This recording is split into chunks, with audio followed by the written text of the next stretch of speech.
और बाबरपुर विधानसभा की बात करें तो आप आज 10 साल पहले जो सड़कें थी आज वही सड़कें हैं। कोई विकास के नाम पर कोई चीज़ें नहीं करी गई, सिर्फ और सिर्फ राजनीति की रोटियां सेक कर यहाँ के विधायक और दिल्ली के सीएम अरविंद केजरीवाल जी यहाँ से चले जाते हैं। अंकित जी की बात हो, अगर एक पुलिस अधिकारी की मौत का जो जिम्मेदार है वो एक पार्षद पाया गया जो आम आदमी पार्टी का कार्यकर्ता भी था और उनका पार्षद भी था। लोगों को भी मुआवजा दिया गया, उसमें भी भेदभाव किया गया, चाहे वो हमारे समुदाय के हों चाहे किसी और समुदाय के हों। लगने का मतलब मैंने कहा अब मेरा समुदाय, जो मेरा समुदाय है मैं उसे पहले स्वीकार करूंगा, दूसरे समुदाय के लिए जब बात आएगी तो उसके लिए बात करें। अरविंद केजरीवाल जी करते हैं, चाहे वो सुंदर नगरी की झुग्गियों में सोए हों, मगर आज तक भी उन्होंने दोबारा आकर नहीं देखा कि उन लोगों का क्या हाल है।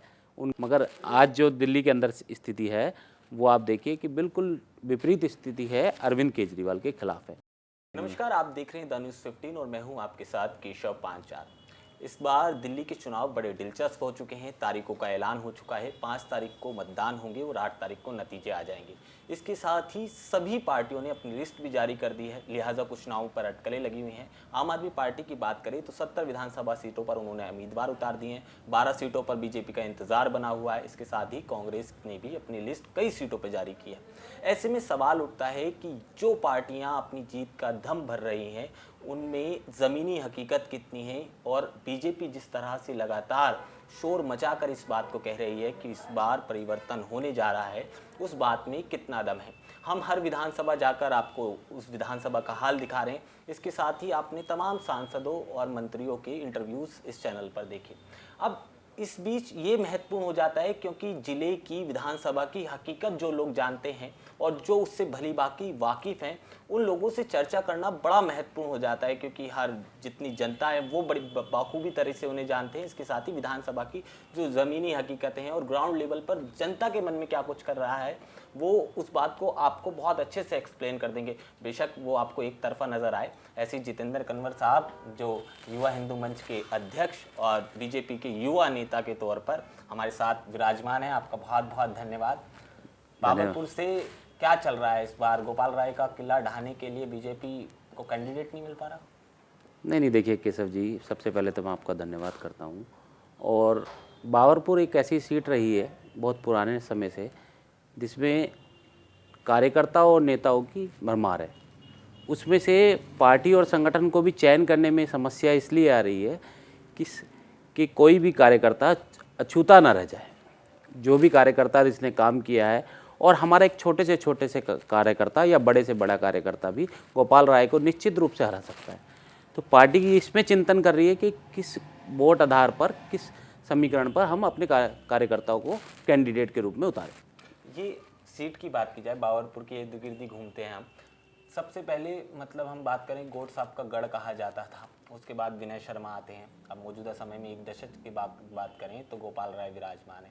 तो 2 बार से जो आपको लगातार एक दशक से हार मिल रही है और दिल्ली में एक लंबे समय से 27 साल के वनवास पर आप लोग हैं, इस बार ऐसा कौन से झंडे गाड़ेगी बीजेपी जो इतना दावा कर रही है? देखिए, कभी कभी जब 2015 में अरविंद केजरीवाल जी आए तो ऐसा माहौल बन गया पूरी दिल्ली के अंदर कि अन्ना हजारे का आंदोलन से कि निश्चित रूप से लोगों को लगने लगा कि ये हमारे हित की बात करेगा, ये कहीं ना कहीं दिल्ली की जनता के सुख दुख में साझा करेगा, दिल्ली की स्वास्थ्य व्यवस्था को अच्छा करेगा, भ्रष्टाचार मुक्त करेगा।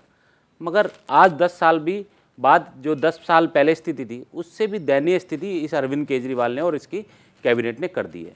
और बाबरपुर विधानसभा की बात करें तो आप आज 10 साल पहले जो सड़कें थी आज वही सड़कें हैं। कोई विकास के नाम पर कोई चीज़ें नहीं करी गई, सिर्फ और सिर्फ राजनीति की रोटियां सेक कर यहाँ के विधायक और दिल्ली के सीएम अरविंद केजरीवाल जी यहाँ से चले जाते हैं।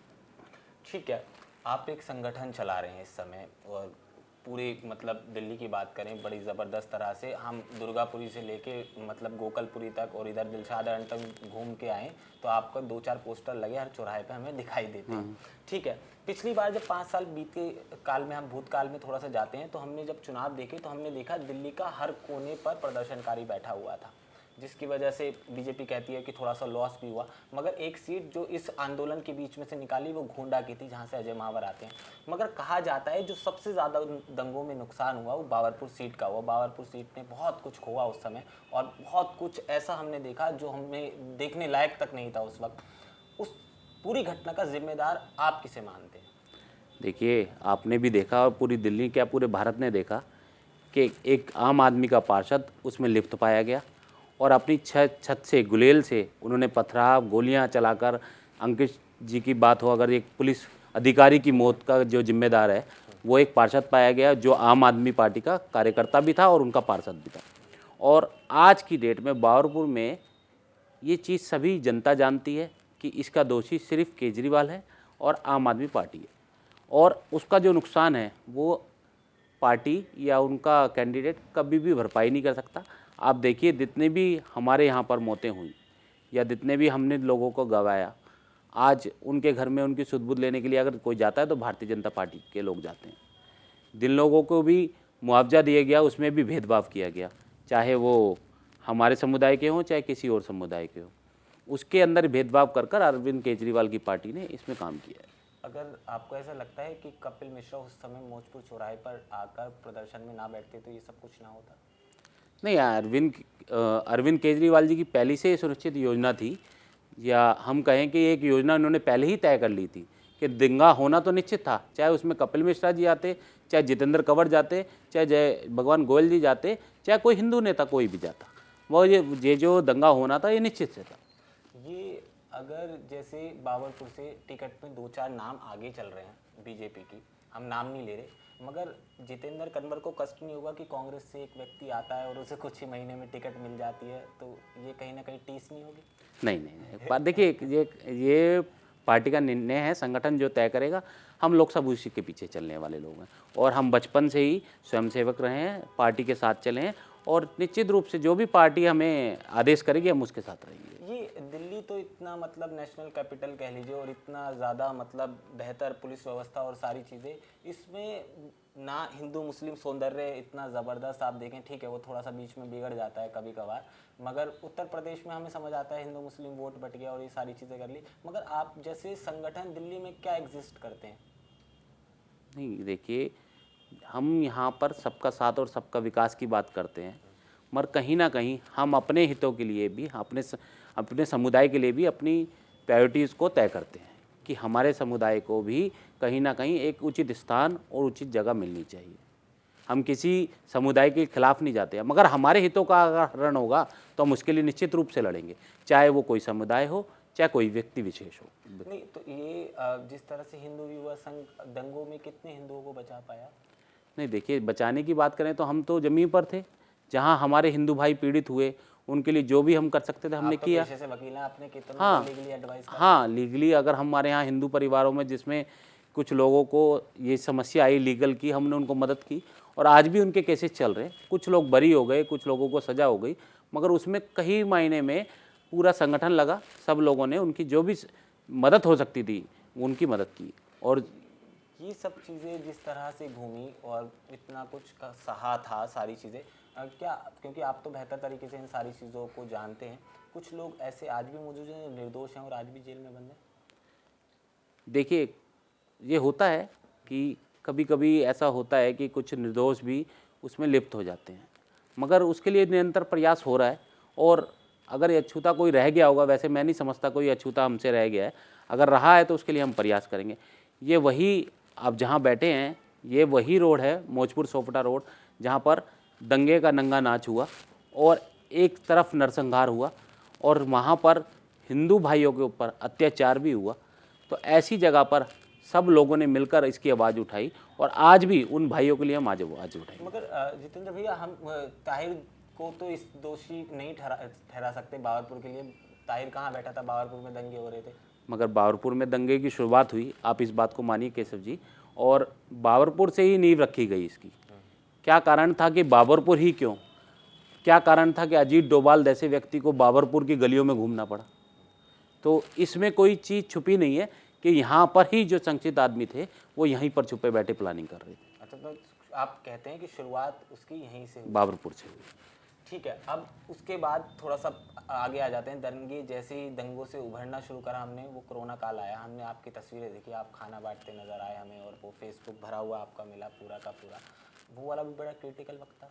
बिल्कुल, उस समय ऐसी स्थिति थी कि कुछ जगह जहाँ हमें फ़ोन आता था या फिर हम एम्बुलेंस, उस टाइम पे चौपाल के नाम से एक एम्बुलेंस चलाते थे कि जिसके एक रसोई चलाते थे, इसमें 500 पैकेट खाना हम रोज़ बनाकर लोगों के घर तक पहुंचाते थे जो असमर्थ थे बनाने में, या उनके पूरा परिवार कोविड हो गया था, या ऐसे बहुत सारे लोग थे जो सक्षम थे बट उनके घर में कोई खाना बनाने के लिए तैयार नहीं था, या सारा परिवार ही कोविड में था। ऐसे बहुत सारे लोग थे। मुझे एक फ़ोन आया कि हम यहाँ पर खड़े हैं और ऐसे ऐसे हमारे घर में एक किसी की मौत हो गई, और हम उसको शमशान घाट लेके गए, जिसमें उनके परिवार के 15-20 लोग थे, मगर उनमें से सिर्फ 6 ही लोग जो थे शमशान घाट पहुँचे। और उसका जो क्रिमेशन है हमारे साथ के लोगों ने भी किया, और उसको मतलब इतना कठिन समय था उस समय, शमशान घाट के ऊपर जब हम लोग खड़े हुए थे ऐसा लग रहा था कि पूरा मंजर ही जो है लाशों से बना हुआ है। एक वो दंगों में तो आप भी ज़मीन पे थे एकदम, वो कहानी थोड़ी सी अगर बताना चाहें आप, वो कितनी भयावह थी? हम तस्वीरों में तो देख के हमें हाँ, बड़ा डर लगता बिल्कुल, है। बहुत भयंकर स्थिति थी। जब हम इस रोड पे उतरते थे तो ऐसा लगता था कि सामने से आवाज़ें आती थी, और सामने का जिक्र आप कबीर नगर का कर रहे हैं। मौजपुर कबीरनगर शमशान घाट से, और वहाँ से तलवारें लहराई जाती थी। दूसरी ओर जो था, तलवारें तो आपके पास भी होंगी मेरे ख्याल नहीं, से, संगठन के देखिए पास। संगठन जो है तलवारें नहीं बांटता है, हाँ, मगर हाँ शक्ति, लड़ने की शक्ति जरूर देता है। तो सामने से इतना भयंकर दृश्य था, देख के भी रूह काँप जाती थी। वहाँ से गोलियां चल रही थी, एम्बुलेंस जाती थी तो उसमें कोई ना कोई हमारे भाई को लेके किसी के गोली लग गई, इस तरह के वाक़ये हमने आंखों से देखे। पुलिस भी एक टाइम पे असहाय महसूस कर रही थी। अच्छा, तो ये आप तो मंजर मौजपुर चौक का ही बता रहे हैं, जो इधर की साइड उस समय में बीच में मैं दूसरे चैनल में वो करता था, और बीच में खड़े होकर मैं भी वो वाला पल मैंने देखा। मेरे कैमरामैन की गोली लगी थी, वो एक मात्र मेरा कैमरामैन था जिसकी गोली लगी थी, और बहुत सारी चीज़ें हमने देखी। अब बाबरपुर में आपने बताया कि मतलब पार्टी पे भरोसा करेंगे, और जो जिस पे वो विश्वास दिखाएगी आप तो उसके पीछे खड़े हैं, या उसके कंधे से कंधा मिलाकर चलेंगे। मगर कुछ नाम ऐसे आते हैं जो पैराशूट में उड़ते हुए आते हैं कि मतलब नूपुर यहाँ से चुनाव लड़ेंगी, और तमाम बड़े बड़े नेता अगर यहाँ पे ऐसे उतर जाते हैं तो ये मतलब कार्यकर्ताओं को बिल्कुल भी 1% भी दुख नहीं होता? मतलब वो कमल के फूल के साथ ही चलेंगे, उन्हें कैंडिडेट से मतलब नहीं है? नहीं, देखिए संगठन, मैंने आपको बताया केशव जी, संगठन जो हमारे को तय कर देगा, संगठन ही हमारे को सिखाया जाता है कि संगठन ही सब कुछ सर्वोपरि है, और संगठन जो तय कर देगा। नुपुर शर्मा कोई पाकिस्तान से नहीं आएंगी, नुपुर शर्मा हमारी बहन है, नुपुर शर्मा हमारे बीच में हिंदुत्व की लड़ाई लड़ी है, नुपुर शर्मा ही हमारे बीच में आज खड़ी होती हैं। जहाँ नुपुर, अभी मैंने एक कार्यक्रम करा रामनवमी पे, श्री राम यात्रा, उसमें नुपुर शर्मा जी आई थी, मुख्य अतिथि के रूप में रही। मौजपुर चौक से ही हमने उसका शुभारंभ किया। तो हमारा अगर कोई भाई, अगर कोई कार्यकर्ता, पार्टी का कार्यकर्ता आएगा तो हम उसका निश्चित रूप से स्वागत करेंगे, और वो कोई बाहर से नहीं आ रहा। हमारी बहन आज दिल्ली के अंदर आवाज़ उठा रही है, हम उसके साथ खड़े। तो ये इसको बनाने का उद्देश्य क्या था जब आपने बनाया? 2000 कब बना संगठन? 2012 में संगठन 2012 में। तो 2012 में ऐसी क्या जरूरत पड़ी थी? देखिए, एकदम से आपके अंदर का हिंदू जागा?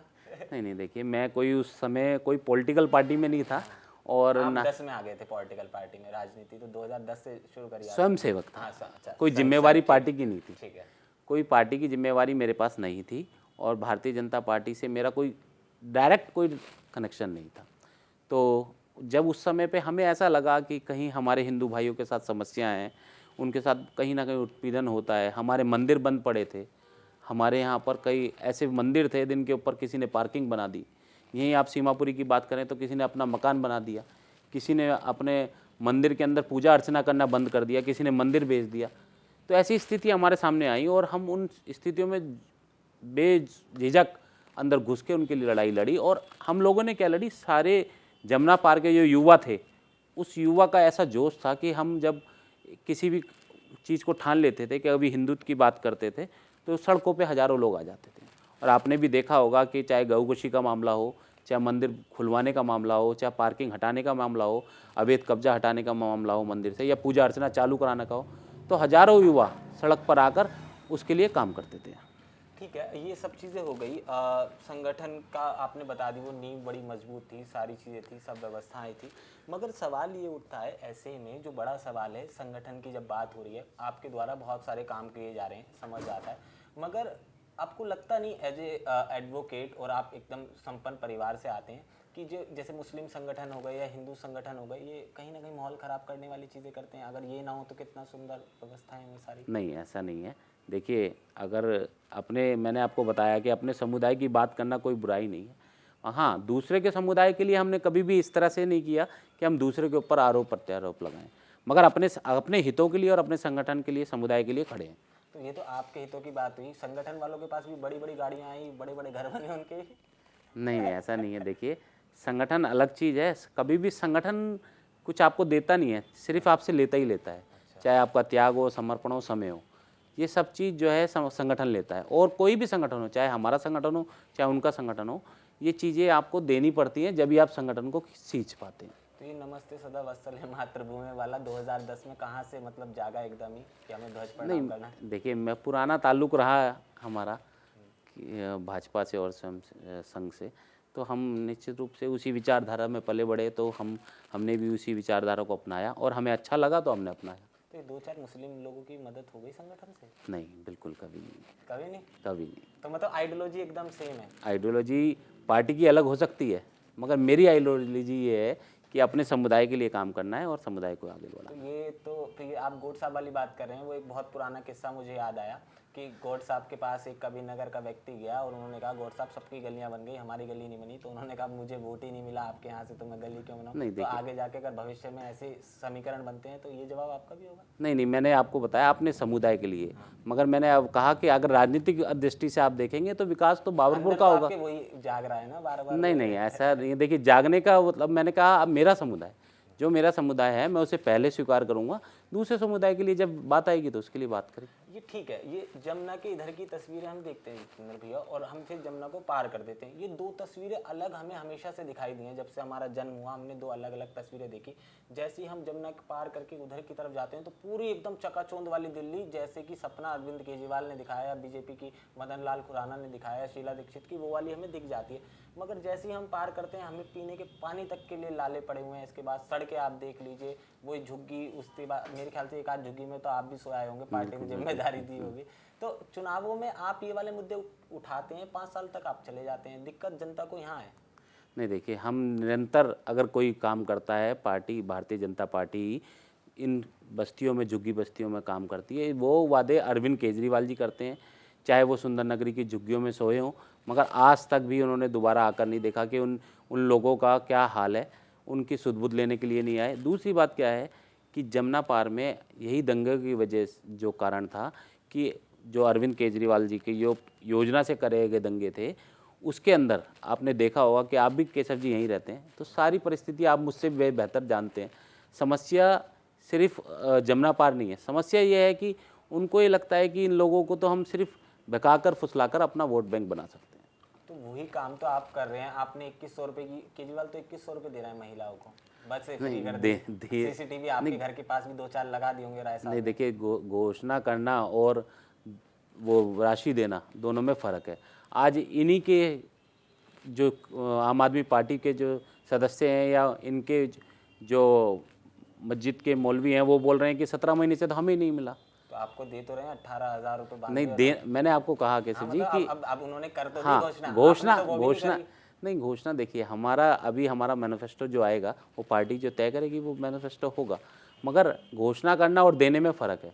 और आप देखिए, मध्य प्रदेश में अगर लाडली योजना मिली है, और बहुत सारे ऐसे प्रांतों में जहाँ प्रदेशों में हमारी सरकार है, वहाँ पर हमने किया है। और लोगों को आप आज जाएंगे, आप वहाँ पर उन लोगों से मिलेंगे तो बताएंगे कि भारतीय जनता पार्टी ने हमारे लिए क्या किया है। जैसे बुंदेलखंड में आप जाइए, जहाँ रेल से जल भेजा जाता था, आज वहाँ नल से जल मिल रहा है। मतलब एक बात तो सच है कि मैनिफेस्टो भी आपका इतना लेट हो रहा है, कम से कम दुखी तो आपको कर रही है सरकार, इसमें कोई दो राय नहीं, दुखी नहीं, मगर हाँ, नीचे तक जाने के लिए समय लगता है, मगर उसे लाने में हमें समय नहीं लगेगा। तो ये कितनी सीटें ला रहे हो आप? हमारी सरकार निश्चित रूप से बन रही है। 36 से ऊपर? बिल्कुल। तो मतलब फिर भी आपने एक डेकोरम तो बनाया, मतलब एक आंकड़ा तो आपके पास होगा दुरुस्त वाला? लगभग हमारा जो अभी पार्टी का जो सर्वे वगैरह है। आप अपना सर्वे बताओ, पार्टी का छोड़ दो। नहीं, हमारी सीटें 45 के से ऊपर 45 से ऊपर। और बाबरपुर की सीट? बाबरपुर सीट हम जीतेंगे। तो ये राय साहब को हिलाना आपको लगता है कि बड़ा टास्क है? नहीं, कोई बड़ा टास्क नहीं है। तो 10 साल से क्यों नहीं हटा पाए? 10 साल से देखिए, ऐसी एक तो आपको पता है कि एक वेव ऐसा आया कि मैंने आपको पहले ही बताया, मोदी जी का आया था। और मोदी जी का आज भी, उनके बराबरी तो खैर हम नहीं कर सकते, मगर आज जो दिल्ली के अंदर स्थिति है वो आप देखिए कि बिल्कुल विपरीत स्थिति है, अरविंद केजरीवाल के खिलाफ है। और वो डगमगाए हुए हैं, कभी कुछ मीडिया में आकर कुछ बाइट दे देते हैं, कभी मीडिया में आकर कुछ बाइट दे देते हैं। जैसे वो विदुड़ी जी देते हैं, परवेश जी दे देते हैं। विदुड़ी जी का अगर देखिए, विदुड़ी जी की तो बात, बड़ा सुंदर बयान था आपके हिसाब से। नहीं नहीं नहीं, देखिए सुंदर नहीं है उसकी जो है, मैं उस मेरी शायद कालका जी से मेरा कोई ज़्यादा ताल्लुक है नहीं, मगर आपका पार्टी से तो ताल्लुक है, आपकी जवाबदेही बनेगी, आप युवा नेता हो। नहीं नहीं, मेरी मेरी जिम्मेवारी केवल केवल अपने आप कहाँ संगठन। डिफेंड करोगे इस बयान को, आप ये बताओ। नहीं देखिए, उसकी पार्टी ने भी कहा कि भाई जो है उसकी आलोचना है कि अच्छा ठीक है, अब एक चीज़ समझा दीजिए, पानी वानी साफ आ रहा होगा यहाँ?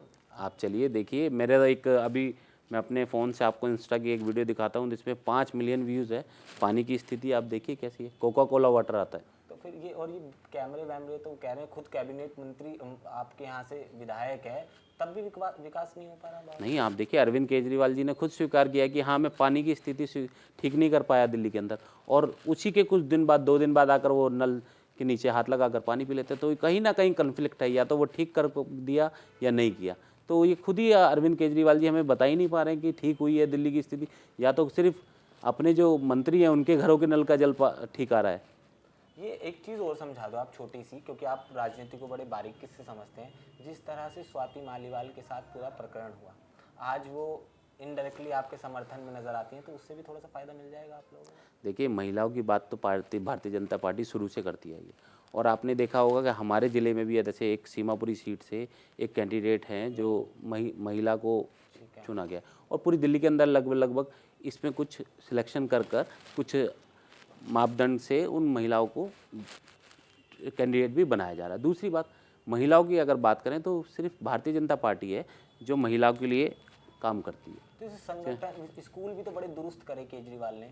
आप बताइए, बाबरपुर में कौन सा स्कूल दुरुस्त किया? हमने हमारे पास के ही विधानसभा है रोहतास नगर, जहाँ पर मनीष सिसोदिया जी आए, हमने उन लोगों का घेराव किया और उनसे पूछा कि आप स्कूल की स्थिति बताएं कि किस स्कूल में आपने जो है सुधार किया। वो बता नहीं पाए। अरविंद केजरीवाल जी आज बाबरपुर में आए और हम लोग उन्हें चैलेंज करते हैं कि आएँ और बताएं कौन सा स्कूल दुरुस्त किया है। सिर्फ वाइट वॉश कराने से एजुकेशन नहीं बढ़ती, या फिर एक कमरे के 50 लाख रुपए का एस्टिमेट बनाने से एजुकेशन नहीं बढ़ती। क्या कारण है कि आज लाखों बच्चे जो है फेल हो जाते हैं? क्या कारण है कि गरीब का बच्चा आज स्कूल में एडमिशन नहीं ले पाता? सिर्फ EWS से आप सिर्फ एक विशेष समुदाय को बच्चों को एडमिशन करेंगे। आपने सिर्फ स्कूल को भी वोट बैंक की राजनीति बना दिया। उस एजुकेशन को आपको जिसे सामान्य रूप से सबको देना चाहिए था, आज आप एक विशेष समुदाय के लिए चला रहे हैं। ये मोहल्ला क्लिनिक, आप मोहल्ला क्लिनिक आप देखिए, एक भी मोहल्ला क्लिनिक हमारे बाबरपुर में चालू नहीं। किसी भी मोहल्ला क्लिनिक पर आपको एक डिस्प्रिन की गोली भी नहीं मिलेगी। कोई आपको, ये तो आप लोग ही कहते हो कि पैरासीटामोल तो मिल जाती है, नहीं है। आपके बड़े बड़े नेता अभी लोकसभा चुनाव में हमारे सांसद मोहल्ला क्लिनिकों पर गए, और आपने भी देखा होगा, उन्होंने चैलेंज किया और हम पहुँचे, हमारे सांसद पहुँचे, वहाँ एक भी मोहल्ला क्लिनिक चालू नहीं मिला। ये सांसद साहब को क्या हो जाता है? ये सिग्नेचर ब्रिज पहुंच गए थे केजरीवाल के सामने। तो बिल्कुल सांसद जी ने उसके लिए प्रयास किया है। सांसद जी सीलमपुर में अनशन पर बैठे उस पुल के लिए। आप उसका माइलेज लेना चाह रहे हैं? अरविंद केजरीवाल जी या आपदा पार्टी ये इसका माइलेज लेना चाहती है? संघर्ष करे भारतीय जनता पार्टी और माइलेज ले आम आदमी पार्टी, ये तो नहीं चलेगा। ठीक है, एक संगठन से जुड़ा हुआ सवाल का जवाब और दे दो। ये मुद्दा बड़ा चल रहा है, रोहिंग्या को मतलब बसाया जा रहा है और उनका core vote bank Arvind Kejriwal का वो है, तो ये बड़ा जटिल मुद्दा है आपके हिसाब से? बिल्कुल, यहाँ पर पूरी योजना से जमुना पारी उसका पीड़ित भी रहा है, और यहाँ पर ही प्लानिंग कर उन्हें बसाया जा रहा है। जैसे कुछ परिवार आप जाएं अभी सिग्नेचर ब्रिज के पास, ये मुस्लिम है, हिंदू लोग, उनके लिए आज कोई सुविधा दिल्ली सरकार नहीं दे रही है। ना उनको पानी की सुविधा दे रही है, ना उनको खाने की सुविधा दे रही है, ना घर की सुविधा दे रही है। दिल्ली सरकार अगर सबका विकास करना चाहती है, क्या वो 50 परिवार उनको नज़र नहीं आते हैं? उनके बच्चों के कई एडमिशन नहीं होने चाहिए? तो ऐसे बहुत सारे मुद्दे हैं जो पार्शलिटी करके दिल्ली सरकार करती है। ये MCD में भी अब तो आम आदमी पार्टी आ गई, तो मतलब आप देखिए, कूड़े के पहाड़ जो हैं, जे अरविंद केजरीवाल जी कहते थे MCD मुझे दे दो, तो मैं कूड़े के पहाड़ आज लगभग 2 साल होने वाले हैं। आज देखिए अब क्या स्थिति है, कूड़े के पहाड़ और डबल हो गए। रोडों की हालत देखिए कि कोने कोनों पर कूड़े के ढेर लगे हुए हैं। आपके जो ट्रिपर आते हैं वो आना बंद हो गए, सफाई यहाँ हो नहीं रही। आप किसी भी पार्क में आप चलिए, आप MCD के पार्क में आपको सफाई नहीं मिलेगी। ये आपके तो वो बड़े पार्क वाला मिनी स्टेडियम बनाया भी हाल ही में, राय साहब ने उद्घाटन किया। हाँ, जो गोरख पार्क का बड़ा पार्क था उसका नाम जाफराबाद रख दिया गया, जाफराबाद मिनी स्टेडियम। तो आप लोगों ने प्रदर्शन किया फिर? नहीं, पार्टी के कुछ लोग गए वहाँ पर, उन्होंने कार्यकर्ताओं ने कहा कि आप जो उसको नेमिंग कैसे कर सकते हैं, आपने उसका नाम जो है मिनी स्टेडियम जाफराबाद रख दिया। वो गोरख पार्क की जगह है, बचपन से हमने भी उसमें क्रिकेट खेला है, हम लोग भी वहाँ गए हैं। वो गोरख पार्क मिनी स्टेडियम हुआ करता था। तो ये शीला दीक्षित की सरकार आपने देखी, आपने केजरीवाल की सरकार देख ली, और मेरे ख्याल से मदन लाल के समय तो आप बहुत छोटे थे, हमें देखे नहीं। तो एक बार शीला दीक्षित को आप लोग भी कोसते हो, या आपको लगता है कि केजरीवाल से बेहतर शीला दीक्षित थी? देखिए, हम तो ये कहते हैं कि जो काम करेगा, पब्लिक के हितों की बात करेगा, हम उसके साथ खड़े होंगे।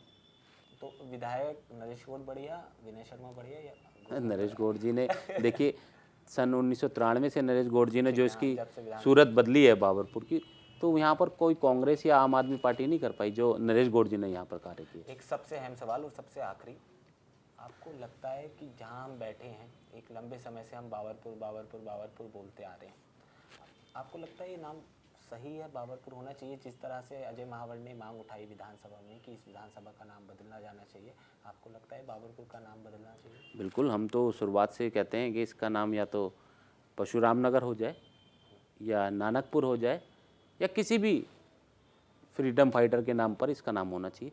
बाबरपुर का नाम निश्चित रूप से बदलना चाहिए, और इसके लिए इस राजनीतिक माहौल के लिए कहें या आप उसे कहें, हम चुनाव के बाद इसके लिए पूरा प्रयास करेंगे। और हम पिछले 5-7 सालों से हम इसके लिए प्रयास भी कर रहे हैं कि बाबरपुर का नाम बदलना चाहिए। बहुत बहुत शुक्रिया, जितेंद्र कन्वर साहब हमारे साथ मौजूद थे, तमाम सारी बातें सुनी और तमाम मुद्दों पर बेबाकी से बोलते नजर आए। ऐसे में हाल ही में दिल्ली के चुनाव होने हैं, इन चुनावों के निर्णय क्या होंगे ये तो आने वाला वक्त बताएगा, मगर लिहाजा बात की जाए बाबरपुर विधानसभा की तो ये बड़ी हॉट सीट नज़र आएगी, क्योंकि बेशक आपको इस पर कोई महारथी लड़ता नज़र ना आए, मगर गोपाल राय को चुनौती देने के लिए बीजेपी का जिस तरह से मंथन चल रहा है वो अपने आप में दिखाता है कि बीजेपी सीट को पाने के लिए कितनी ज़्यादा उत्सुक है। ऐसे में जो तमाम कार्यकर्ता हैं वो सब ज़मीन पर काम कर रहे हैं। अब देखना होगा कि बाबरपुर से कमल खिल पाता है या फिर झाड़ू चढ़ती है, और इसके साथ ही संगठन किस तरह से काम करता है ये भी देखने लायक होगा। आप लगातार यहाँ खबरों का सिलसिला जारी है, देखते रहिए द न्यूज़ 15।